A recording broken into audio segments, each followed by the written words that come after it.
पूर्वी असं काय होतं काही म्हणजे सगळे सगळे आपण म्हणतो ते सगळे चालायला जायचं कोण करून द्यायचं आज कोणाच्या आपण कुठे काय करा मोकळी जागा नाही कोणाच्या शेतात दंडा संध्याकाळी रोज मांडवळ होते 27 एप्रिल आता या येते ते 8 दिवसात तो सन्मान दिवस मी सगळं आपल्या घरावर ठरवले येऊन टाका 27 एप्रिल तो सन्मान दिवस आपल्या घरी या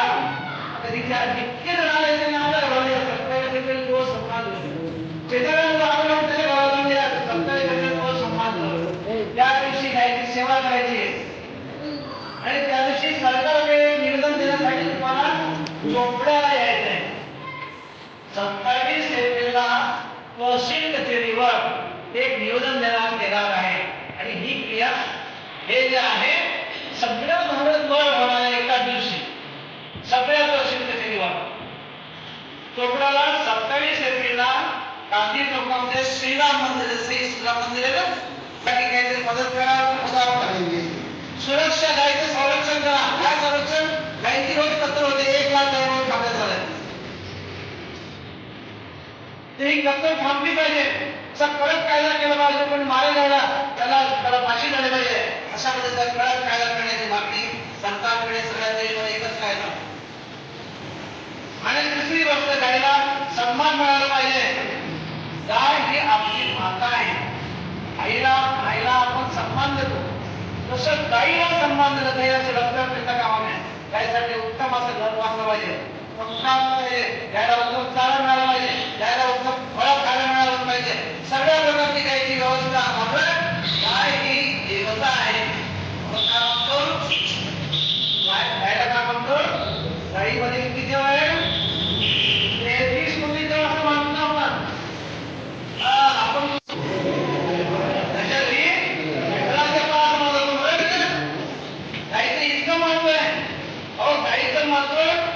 प्रभू रामचंद्राच्या संदर्भात खूप मोठे आहे प्रभू रामचंद्रांना माहिती किस्सा दादा दशरथ यांना पुत्र नव्हते ऐकून घ्या दादा दशरथांना मुलं नव्हतं मला टेन्शन मध्ये आलं की एवढं राज्य एवढं साम्राज्य याचं राजा खूप होईल आणि म्हणून त्याला सांगण्यात आलं की तुम्ही पुत्र कामेश द्यायचं सुरू करा पुत्र होण्यासाठी पुत्र कामेष्टी येतं त्याने केलं आणि यज्ञ समाप्तीच्या वेळेस अग्नी देवतेने त्याला एक खीर दिली पाहिला राजाला सांगितलं तिघांना एक प्याला दे ती जी खीर होती ती काम येणं गायली घेऊन आणि त्या खिरीपासून त्या गायीचं दुधापासून खीर बनलेली होती त्या म्हणजे याचा अर्थ असा ते दूध ते खीर ते गायचं ते खीर जे अतिदेवतेने दिलं ते राजाला तिन्ही रागाला दिलं तिन्ही रागा कौशल्यापासून राम भगवानचा जन्म झाला लक्ष्मणचा जन्म झाला एकीपासून भरत शत्रुघ्नांचा जन्म झाला म्हणजे अशा प्रकारचे आध्यात्मिक किंवा धार्मिक महत्व सुद्धा या साईडला दिला आहे म्हणजे त्याच्यामध्ये एक प्रकारची क्वालिटी गुणधर्म आहे की तुम्हाला गाईच्या दुधापासून तुम्ही सक्षम व्हा घरामध्ये शुद्धता निर्माण करायची असेल घर शुद्ध करायचे असेल स्वतःला शुद्ध करायचे असेल आपण काय करतो गोमूत्र शिंपडतो ना गोमूत्र आपण शिंपडतो काही समजा आपल्याकडे एखादा कार्यक्रमाचा समजा कर्तव्य आहे बाकी कोणताही समजा विधी आहे आपण पंचगव्य तयार करतो त्याच्यामध्ये काय करतं ते सगळं गाईच करतो दूध दही दूध दही तूप म्हणजे काही काय करून त्याच्याकडून आपण ते तयार करतो आणि ते खातो घेतो सगळं मुसलमान नष्ट होतील शिष्ट नसतं कारण त्याच्याशिवाय गाय म्हणजे धरती माता गाय नसेल तरी धरतीचा जाणार तर अशा पद्धतीने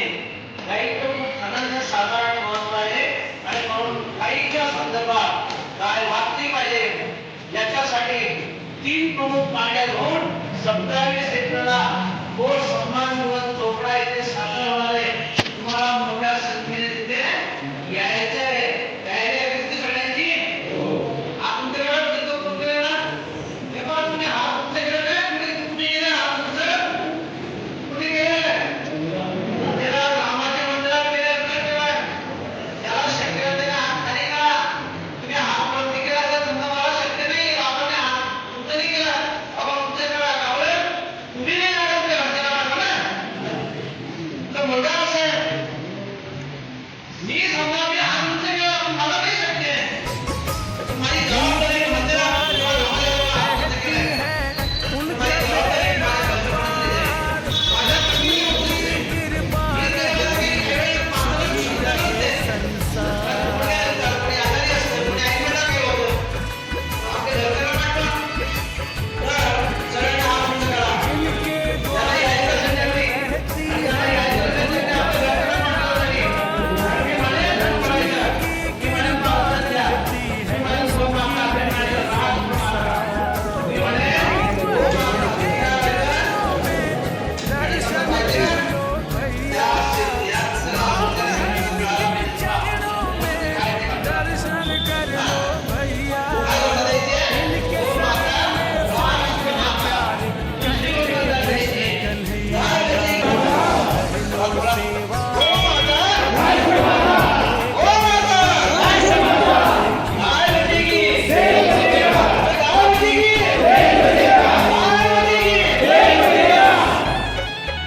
हाँ बोलो बघा